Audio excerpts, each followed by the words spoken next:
Setiap hari ada puluhan orang memberi pekerjaan sebab amalan ini.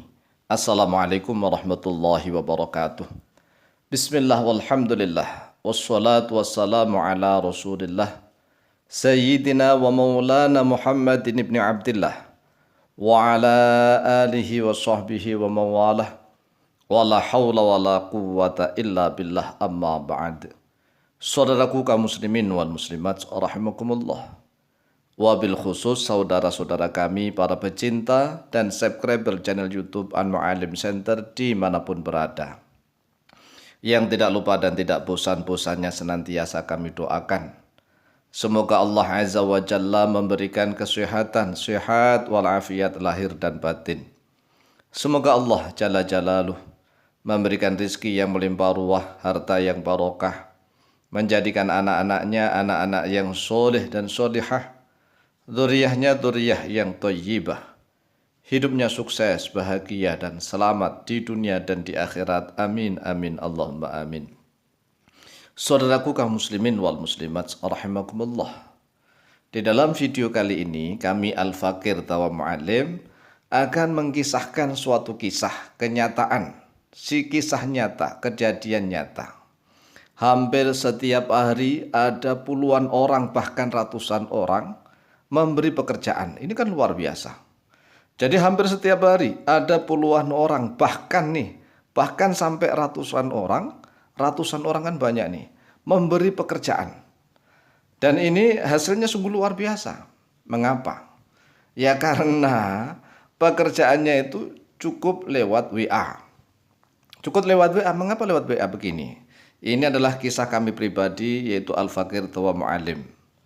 Jadi kami setelah membuka channel YouTube itu, kemudian apalagi ada yang tahu tentang nomor WA kami, maka hampir setiap hari permasalahan apapun ditanyakan lewat WA, lewat Japri jalur pribadi. Memberi pekerjaan. Ada yang bertanya tentang ini, mengeluh kesahkan ini, itu dan seterusnya. Bahkan bacaan tajwid, tentang Al-Quran, tentang hadis, tentang macam-macam. Dan anehnya ini, hampir semuanya memberi pekerjaan, setelah memberi pekerjaan ditinggal. Kemudian kadang-kadang kalau kami misalnya agak lambat menjawab, ada yang marah-marah, punya ilmu, dititip ilmu oleh Allah tapi sombong loh, nggak menjawab-jawab. Ini kan kadang-kadang dalam hati kami ini, gimana sih orang itu? Kan setiap orang punya kesibukan, ya kan, kesibukan macam-macam.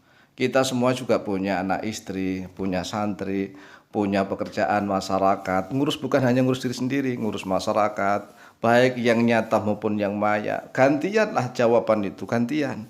Enggak, kalau orang-orang itu kan memberi pekerjaan, ya kan, beri kerjaan itu kan, tolong Pak Kiai, ini bagaimana maksudnya? Tolong. Ada yang ini bagaimana hukumnya? Tolong berikan makhot ibarat dari kitab-kitab. Kan harus nyari membuka kitab-kitab, bukan 1-2 orang, tapi puluhan orang, ya kan? Puluhan orang lewat Japri, cukup Japri, coba bayangkan nih. Kalau nggak dilayani ada yang marah-marah. Lah kalau kita dulu mencari ilmu itu, mendatangi guru, berkhidmah, membantu guru.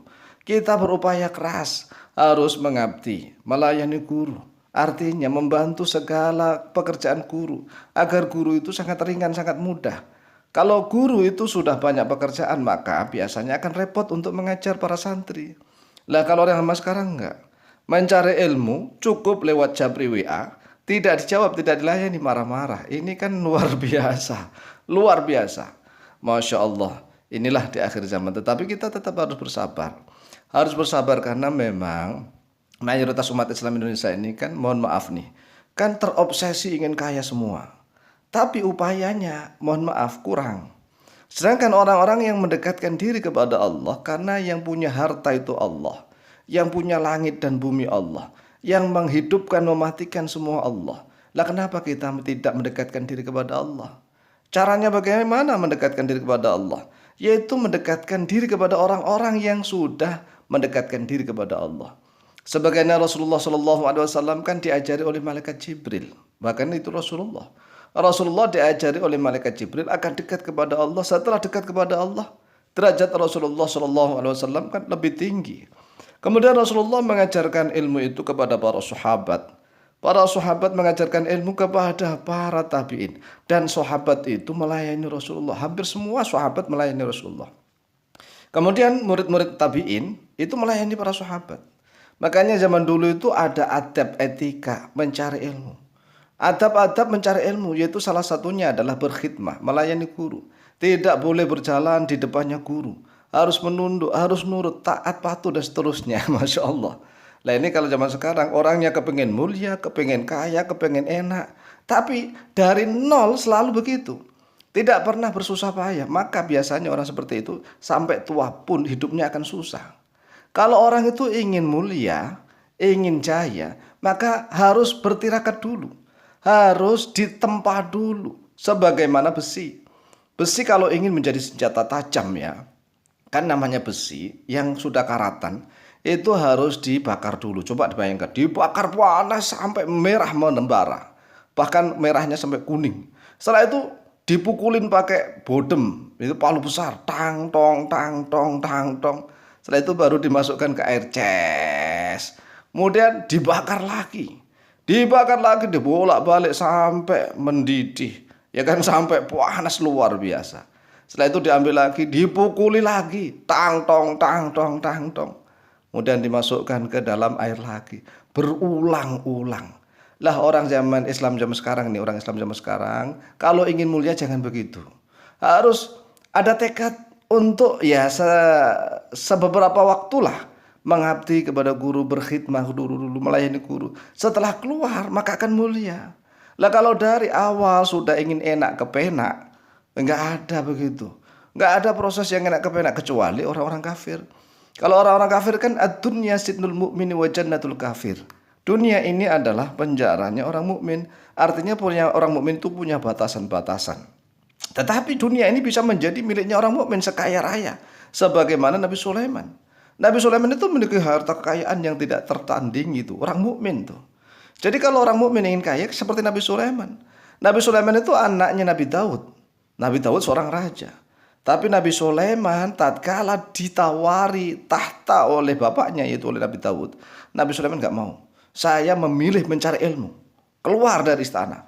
Mencari ilmu, setelah mencari ilmu berguru di mana-mana mengabdi kepada gurunya. Akhirnya Nabi Sulaiman mendapatkan ilmu yang luar biasa dan mampu mengumpulkan harta, membuat istana, bahkan jumlah istrinya lebih banyak daripada jumlah istri ayahnya. Nabi Daud kan istrinya cuma 99. Sedangkan Nabi Sulaiman punya istana yang megah, istrinya 1000, hartanya melimpah ruah. Jadi sekali lagi nih wahai saudaraku kaum muslimin dan muslimat, kalau ingin mulia maka harus menyempatkan waktu untuk melayani sang guru, mendatangi guru, berkhidmah kepada guru. Jangan selalu enak kepenak maka itu akan menjadi menderita selamanya. Wallahu ta'ala.